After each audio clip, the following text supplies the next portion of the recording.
Salut à tous, j'espère que vous allez bien. Donc oui, je reviens enfin pour une nouvelle vidéo. Je sais, ça fait super longtemps.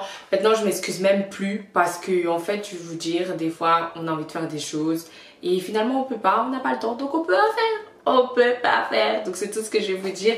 En tout cas je suis super contente de pouvoir refilmer. J'espère que dans cette vidéo je vais pas faire tomber de choses parce qu'en fait je me suis blessée un peu au poignet. Mais aujourd'hui en tout cas ce qu'on va faire c'est qu'on va parler cheveux, on va parler hair. Je vais vous montrer tout simplement toutes les huiles que j'utilise pour mes cheveux et à la fin je vais vous montrer un peu les mixtures que je fais. J'avais fait une vidéo en fait avant où je vous avais dit que j'avais tout coupé et comme vous pouvez voir ça a pas mal repoussé. Bon là ils sont secs, mes cheveux à fond, à la mort, à tout ce que vous voulez.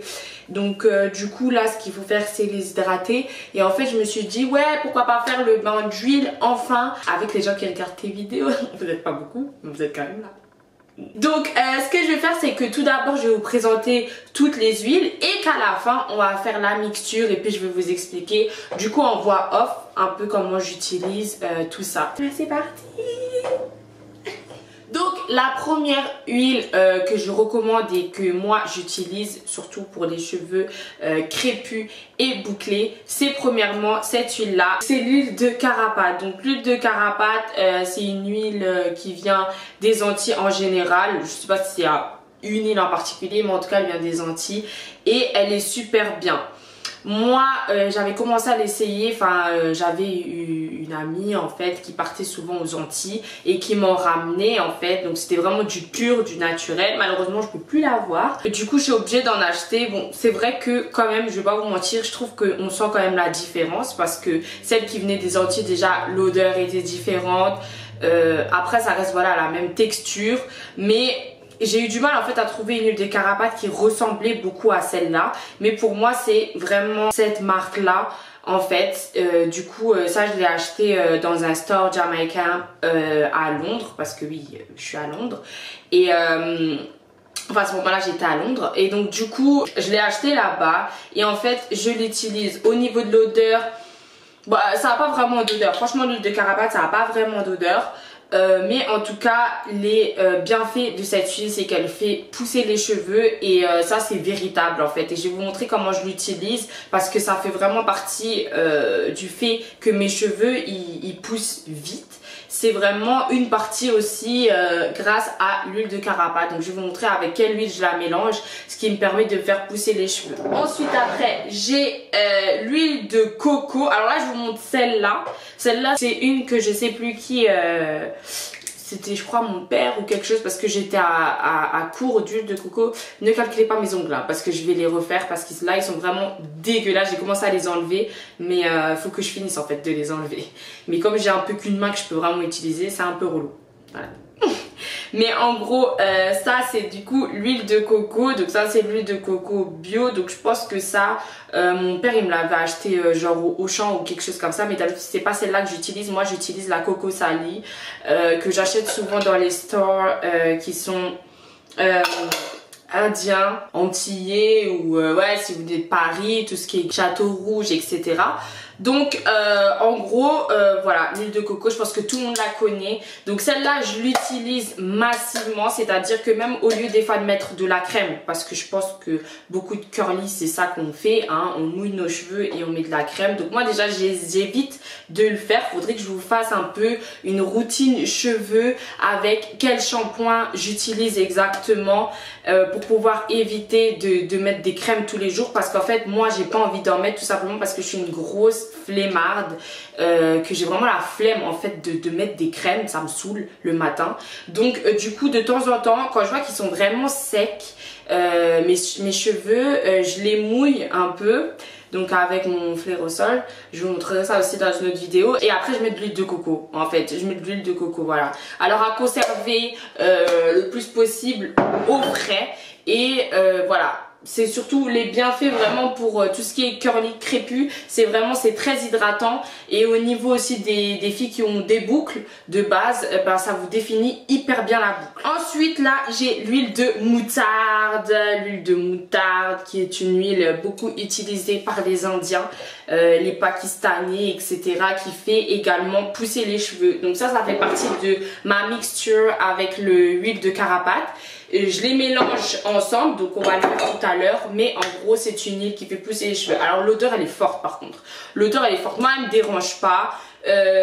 Moi je sais pas si je l'avais déjà dit dans mes autres vidéos et tout, mais moi de toute façon quand c'est mes cheveux je m'en fous. Personnellement quand j'allais en cours avec du henné dans mes cheveux, donc je passais, les gens peut-être ils se disaient ouais je pue à cause du henné, mais genre je mettais du henné dans mes cheveux. Moi quand il s'agit de mes cheveux je m'en fous, surtout qu'avant j'en avais beaucoup. Là maintenant c'est court, mais justement ça me donne encore plus envie d'en prendre soin pour qu'ils repoussent correctement, parce que j'ai jamais eu vraiment en fait de problème grave avec mes cheveux, genre des grosses pertes, mes boucles qui étaient cassées, j'ai jamais vraiment eu pour le moment. Ensuite ce que j'utilise également c'est la Black Castor Oil. Voilà, donc c'est du ricin noir. Donc ça je l'ai acheté aussi pareil dans le store Jamaica à London. Et évidemment c'est une huile pareil qui fait pousser les cheveux aussi. Alors elle a une petite odeur, surtout comme tous les huiles de ricin, elle est collante en fait un peu. Moi c'est ça qui m'énerve un peu avec l'huile de ricin, c'est que franchement ça colle. Quand tu appliques ça là dans tes cheveux ça colle de ouf. Mais ouais, la matière elle est un peu dérangeante. Donc le castor oil c'est la même chose, la matière elle colle un peu, mais après c'est super bien pour faire pousser les cheveux. Ensuite j'utilise aussi de l'huile d'argan. Donc c'est notamment ça, je l'utilise parce que c'est super hydratant. Et également c'est super bien pour la brillance en fait. Moi ça me fait énormément briller les cheveux. Et également je l'utilise surtout pour la peau. Alors celle-là, ça c'est une, j'étais au Maroc en janvier, donc ça c'est directement du Maroc que je l'ai ramené. Et voilà, donc là celle-là elle sent vraiment l'huile d'argan, ça a une petite odeur normalement, pas une grosse odeur, parce que moi je sais que l'huile d'argan j'utilise depuis très longtemps, et c'est vrai que par rapport à celle que j'achète au Maroc, genre la vraie, la pure, ici des fois on nous en vend où genre elles sont super fortes. C'est pas la vraie, hein. C'est pas la vraie, je pense pas. Après c'est vrai que on sait jamais qui quoi, mais en tout cas ce qui est sûr c'est que celle que j'achète au Maroc c'est une vraie, j'achète dans une pharmacie marocaine. Et c'est la deuxième fois que là j'ai acheté des pots, et celle-là elle est super bien. Celle-là c'est la Cosmetic. Et voilà, je l'utilise surtout pour la peau. J'ai 2 neveux et en fait je les masse, mes neveux, avec de l'huile d'argan. Et j'utilise également, le prochain produit que je voulais vous montrer c'était le beurre de karité. Donc là j'ai encore celui-là.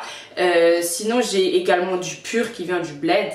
C'est toujours le mieux d'en acheter, mais moi l'huile d'argan je le mélange. Oh putain ça pue. Ouais, je le mélange avec le beurre de karité et je fais des massages à mes neveux.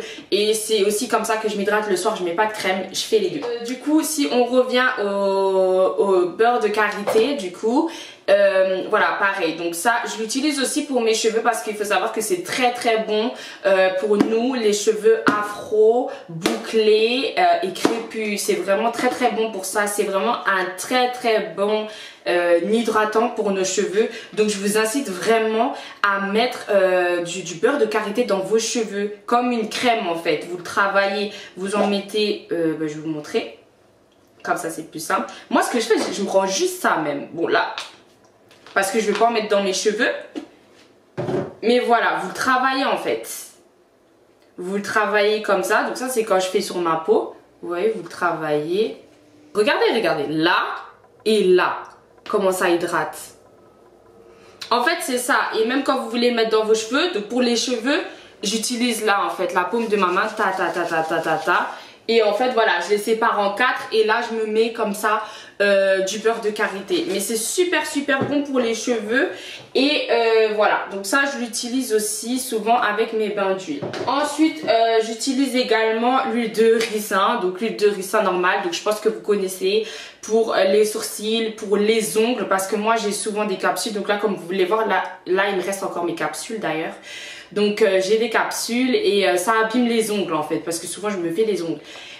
Donc voilà, par exemple là mes ongles ils sont abîmés en dessus de ma capsule, donc c'est pour ça que je les enlève moi-même là, parce que justement je vais me faire un bon soin avec mes ongles en utilisant l'huile de ricin. Si vous voulez une vidéo dessus sur comment prendre soin de ses ongles, pieds et mains, je vous ferai aussi une vidéo dessus, il n'y a pas de problème. Ensuite j'ai de l'huile d'avocat, donc l'huile d'avocat, voilà.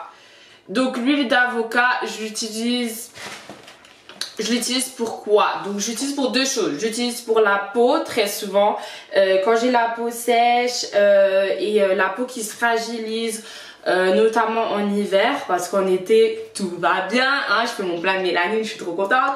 Mais en gros je l'utilise vraiment pour ça, l'huile d'avocat, ou sinon je l'utilise également pour les boucles. Alors je sais pas, là je vois pas forcément qu'ils mettent, ils mettent qu'on peut l'utiliser pour les cheveux. Mais voilà, eux ils disent surtout pour la pousse. Alors pour la pousse, donc comme je vais vous montrer tout à l'heure, c'est vrai que ça a quand même des bienfaits, mais moi je l'utilise pas vraiment en fait pour la pousse en fait. J'utilise surtout pour les boucles, parce que je trouve que l'huile d'avocat, elle me fait des boucles de malade en fait. Et du coup je sais qu'à un moment j'utilisais un spray avec de l'eau minéralisée et dedans je mettais de l'huile d'avocat, et le matin, comme quand j'ai la flemme, mais je voyais que voilà, comme ici là mes cheveux ils sont secs et tout, je spritchais ma tête avec de l'eau minéralisée et de l'huile d'avocat. Perfect match, you know. Bon, ensuite j'utilise également de l'huile d'amla. Alors l'huile d'amla, je trouve que ça sent trop bon. Oh là là, c'est abusé. J'adore l'odeur de cette huile. Amla à la base c'est un fruit en fait, et comme il m'en a parlé en fait, l'Indien là chez qui je vais, il m'a dit qu'à la base c'est un fruit qu'ils mangent, et puis ils font également des jus, et ça permet en fait de réguler le sucre qu'il y a dans le sang en fait. Genre c'est très bon pour les personnes par exemple qui mangent beaucoup sucré, ou pour les diabétiques en fait, pour réguler ça. Donc c'est ce qu'il m'a dit. Et également c'est une huile qui fait pousser les cheveux, et elle est super hydratante. Cette huile elle est très hydratante. Donc franchement si vous voulez juste une huile, parce qu'il n'y a pas tout le monde qui veut dépenser je sais pas combien, moi non plus hein. Moi je les garde jusqu'à il reste une goutte, et je vous jure moi vraiment c'est quand c'est fini je vais acheter, parce que ça dérange aussi de dépenser son argent dedans. Donc du coup ça si vous voulez juste une huile qui fait hydratation et pousse, franchement amla ou alors avocat. Si vous avez des cheveux comme moi, ou même crépus ou afro, je pense que c'est bon. Pour amla, je suis sûre. Avocat, je sais pas si avocat ça a la même value sur le crépus et sur le frisé. Donc ça c'est à voir, je pense que ça dépend. Et ensuite après ça c'est une huile que j'utilise surtout parce qu'elle est tonique et elle a une odeur en fait, c'est l'huile de romarin, mais je la mets surtout pour la peau. Alors je sais même pas si elle est pour les cheveux, je vais lire un peu ce qu'il y a derrière pour vous dire. Ils disent que c'est un hydrolat qui est connu comme actif pour purifier la peau. Non, c'est vraiment que pour la peau à la base, mais moi souvent j'en mets un petit peu dans mes bains d'huile, parce que voilà souvent par exemple quand je mets du henné et que vraiment là franchement moi je le sens hein, je me dis mais ouais je sens la vache tu vois, donc mais c'est vrai, non franchement des fois quand je mets des huiles et tout, genre ça sent tellement mauvais que je me dis ouais je vais mettre un petit peu des trucs, et comme ça quand même ça relève un peu l'odeur, parce que sinon là c'est chaud. Là c'est tout du coup pour mes huiles. Après j'ai celle-là c'est l'huile de Nigel. En fait j'ai tout ramené hein. Tout ce qui me restait j'ai ramené. J'ai l'huile de Nigel, mais celle-là je l'utilise directement du Maroc. Voilà, au calme, elle est là, elle est présente. Bio évidemment, je fais la meuf, je suis pas une pro bio. Voilà, c'est de l'huile de Nigel, donc ça j'utilise surtout pour la peau quand j'ai mal. Bah là je me masse un peu le poignet du coup avec la kiné pour que cette entorse elle parte avec de l'huile de Nigel. Et puis pareil pour les bébés aussi. je le ramasse avec ça, le ventre. Donc voilà, donc là c'est tout pour les huiles et ensuite après je vais vous montrer les mélanges en fait que je fais dans mes petits applicateurs d'huile.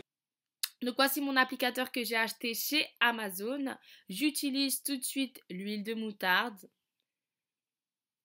Je continue avec ma Black Castor Oil. Voilà, j'essaye de mettre à mesure égale. Tac, tac. Mon huile de carapace que j'utilise. Et je termine avec mon huile d'amla. Donc ça, c'est que pour la pousse des cheveux. Donc c'est celui que j'utilise quand même à peu près le plus souvent. Voilà. Pas besoin de trop mélanger. Vous savez très bien que les huiles ne se mélangent pas ensemble. Ensuite, le prochain, ce sera à base d'huile de coco, d'huile d'argan et l'huile d'avocat. Donc celui-là, c'est plutôt celui que j'utilise pour l'hydratation quand j'ai vraiment les cheveux secs. Donc je prends l'huile de coco, j'en mets généralement 3, comment je pourrais dire ça, poignées, hein, parce que j'utilise ma main. Souvent j'ai la flemme de chercher une cuillère, mais c'est toujours mieux d'utiliser une cuillère en bois. Tac, tac, tac, j'en avais un peu trop, donc là, je m'en suis mis un peu dans mes mains, sur mes cheveux. Comme je vous ai dit, l'huile de coco, je l'utilise partout. Ensuite, on passe à l'huile d'avocat.